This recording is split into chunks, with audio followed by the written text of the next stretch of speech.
Jangan menyia-nyiakan waktu, jangan menyia-nyiakan tenaga kalian selagi masih muda, gitu kan. Kalau bukan sama kita, ya sama siapa lagi, gitu.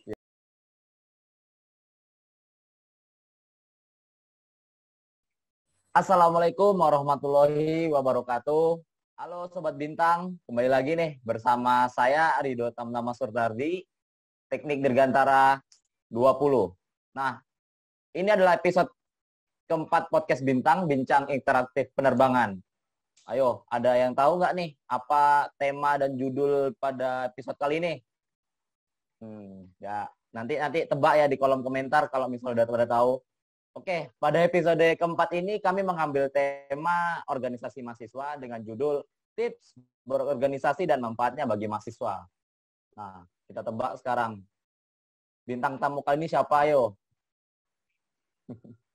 Nah, bintang tamu kita kali ini adalah orang yang sangat spesial di kalangan mahasiswa TDA. Mahasiswa TDA terutama nih, untuk pasti udah terutama untuk mahasiswa TDA pasti udah kenal nih sama kakak ini nih. Ya betul, kita kali ini ditemani oleh Kak Sofa Aulia. Halo Kak Sofa. Ya, halo teman-teman semuanya. Gimana Kak kabarnya Kak? Alhamdulillah, seperti biasa kabar saya selalu baik. Sebelumnya saya mau mengucapkan terima kasih banyak kepada Kak Sofa karena sudah bersedia hadir dan meluangkan waktunya untuk sekedar bincang-bincang dan sharing di podcast Bintang ini. Mungkin dari Kak Sofa nih, boleh memperkenalkan diri dulu nih agar Sobat Bintang lebih kenal sama Kak Sofa sebagai Presiden Mahasiswa dari ITDA gitu. Oke, baik. Terima kasih atas waktu dan kesempatannya, kawan-kawan dari Himpunan Mahasiswa Teknik Dirgantara, terlebih kepanitiaan dari podcast Bintang kali ini.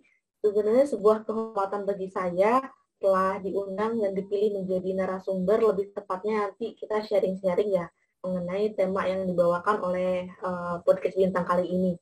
Nah, perkenalkan, saya Sofa Aulia Farhani, mahasiswa Teknik Dirgantara, dan alhamdulillah diberi amanah menjadi Presiden Mahasiswa ITDA di periode 2021-2022 ini. Mungkin itu saja, Pak Moderator bisa dilanjut. Oke, berarti Kakak dari periode tahun 2021 hingga 2022 ya Kak? Ya, betul. Oke, langsung saja mungkin Kak, menurut Kakak nih, apa pentingnya berorganisasi bagi mahasiswa atau mahasiswi ini Kak? Pentingnya berorganisasi. Berbicara mengenai organisasi ini, teman-teman juga sudah tahu lah ya dari sejak mengenyam bangku sekolah dari SD, SMP, SMA, yang kemudian sekarang ini mungkin menjadi mahasiswa lebih dikonkretkan lagi. Apa sih yang kita cari di organisasi begitu kan? Nah, saya bisa menyederhanakannya menjadi 3 poin. Yang pertama yang kita cari itu yaitu relasi dan mengembangkan potensi. Itu yang pertama, potensi yang tentunya kita nikmati nantinya. Jadi bukan sebuah paksaan kita masuk ke organisasi.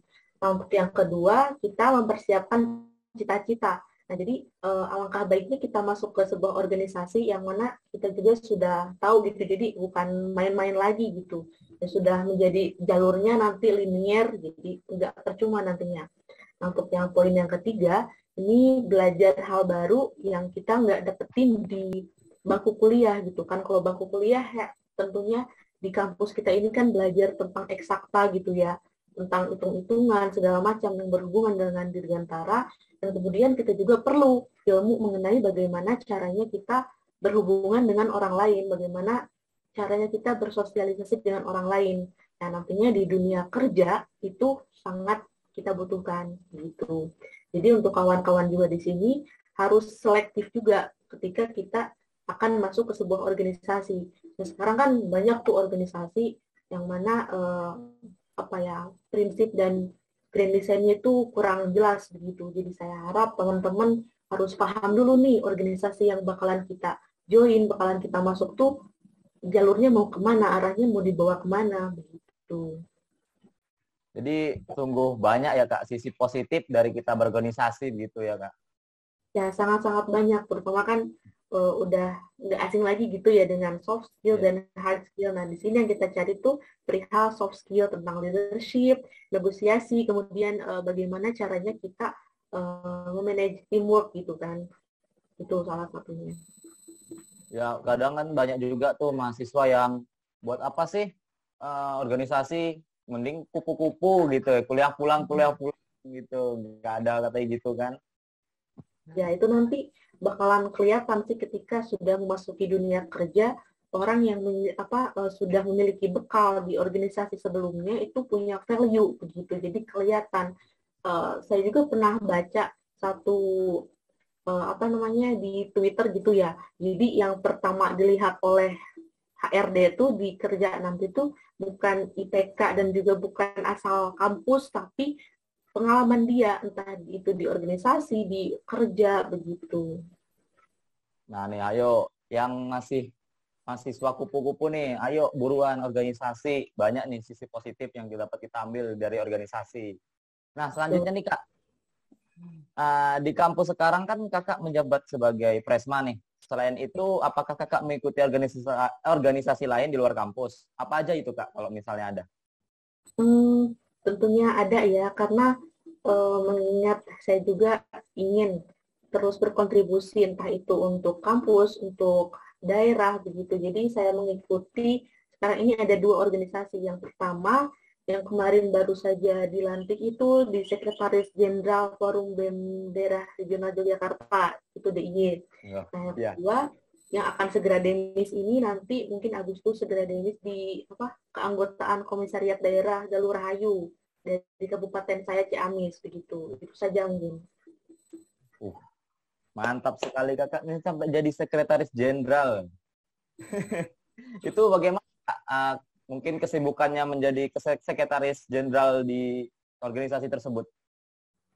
Eh, untuk kesibukannya ya tentunya berbeda ya. Jadi di forum BEM yang lebih luas lagi itu bukan hanya tentang proker lagi, tapi bagaimana cara kita peka terhadap yang dinaungi itu regional Jogja, misalkan kasus-kasus atau isu-isu yang sedang beredar di Jogja ini kita kupas bersama-sama bersama dengan BEM-BEM kampus lain yang di naungannya forum BEM Jogja itu. Oh, oke. Okay.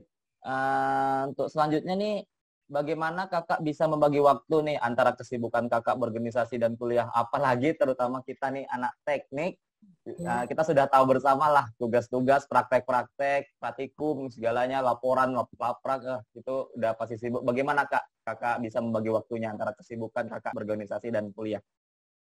Oke, bagaimana caranya ya? Kalau dari saya pribadi ini ada beberapa langkah yang saya buat gitu kan. Yang pertama, saya membuat jadwal gitu. Ketika memang ada agenda yang sudah memiliki waktu yang ditetapkan nih, misalkan entah itu harian, mingguan, bahkan bulanan, ya saya catat, saya tempel di dinding itu jangan sampai agenda tersebut terlupakan gitu. Itu satu. Kemudian yang kedua, untuk menyusun skala prioritas. Nah, skala prioritas ini membantu untuk bagaimana saya memilih agenda mana nih yang harus segera dan nanti aja gitu dikerjakannya. Tentunya kembali lagi kepada tanggung jawab ketika dihadapkan dengan agenda yang entah itu kuliah sama organisasi, nah di situ sering itu terjadi kebingungan yang mana dua-duanya tuh begitu penting gitu kan. Nah, kembali lagi pada tanggung jawab saya dikirim ke Jogja, dikirim ke kampus ini mau apa sih gitu kan ya, untuk menjadi mahasiswa, terus belajar gitu. Nah, terkadang banyak sekali distraksinya, eh, seringkali susah fokus ketika sedang mengerjakan atau di perkuliahan pun gitu, banyak notif-notif, oh ini gitu kan. Itu pasti teman-teman organisasi sering mengalaminya seperti itu. Ya, benar sekali kak. Berarti pentingnya memanage waktu itu sangat penting banget bagi kita seorang yang Ya, sering mengikuti organisasi gitu ya kak.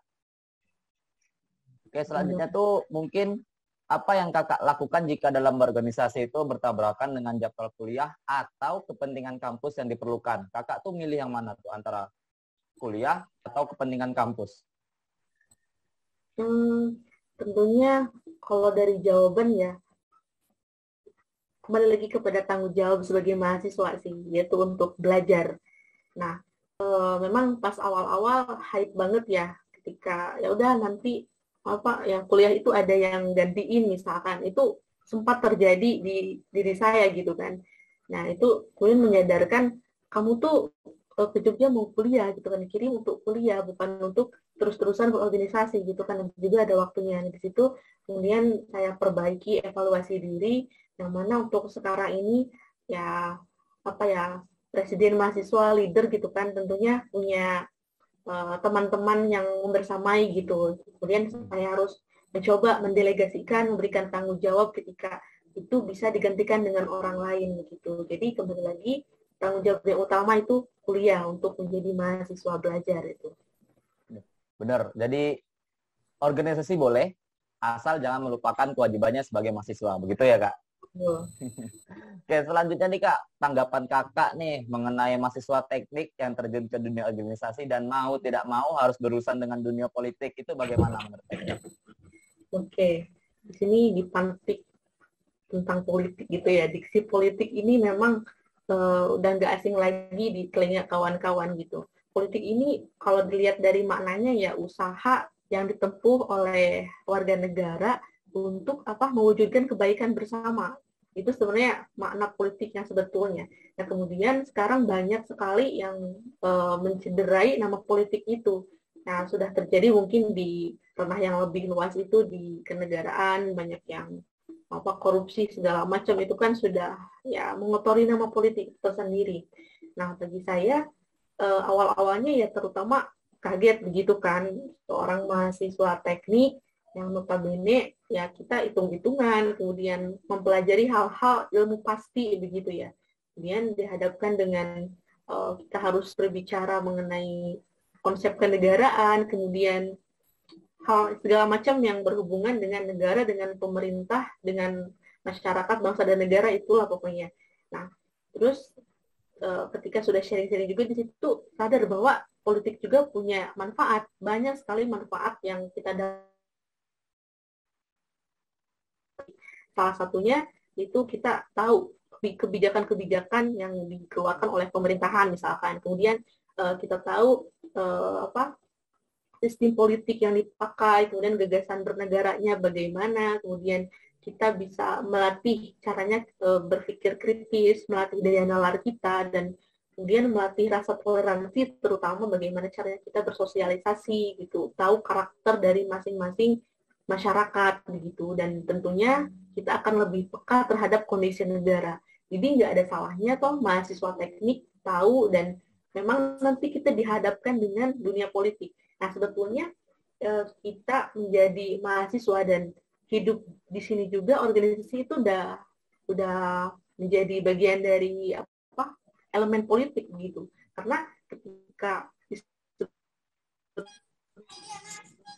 politik kuliah itu dong. harus ada 5 kegiatan manusia.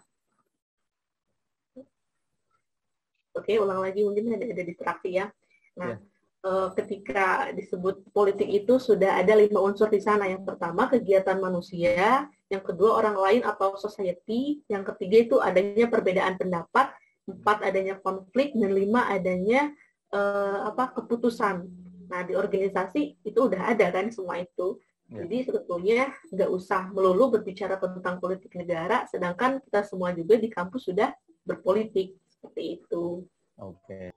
Oke, terakhir nih Kak, mungkin dari Kak Sofa bisa memberikan kalimat motivasi nih agar Sobat Bintang memiliki motivasi untuk mengikuti organisasi dan betapa pentingnya untuk mengikuti organisasi di luar sana.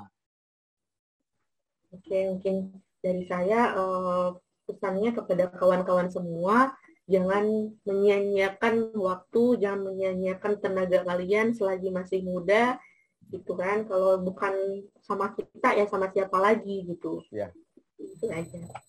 Oke, berarti yang muda, yang berkarya, gitu ya, Kak? Baik, mungkin segitu aja podcast kita kali ini. Sekali lagi saya mengucapkan terima kasih banyak kepada Kak Sofa karena sudah mau sharing-sharing dan berbincang-bincang pada podcast Bintang.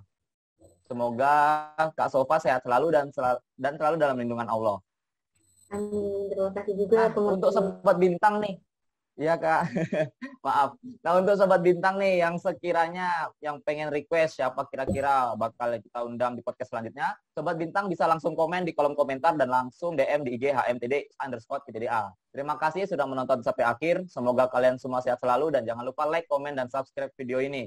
Dan share video ini sebanyak-banyaknya ke teman kalian agar kami lebih semangat lagi buat podcastnya. Sebelum saya tutup, saya ada sedikit pantun. Tangan ibu memegang bunga, tangan bapak memegang cemeti. Jangan ragu untuk berpikir terbuka dengan kemajuan teknologi saat ini. Terima kasih. Wassalamualaikum warahmatullahi wabarakatuh.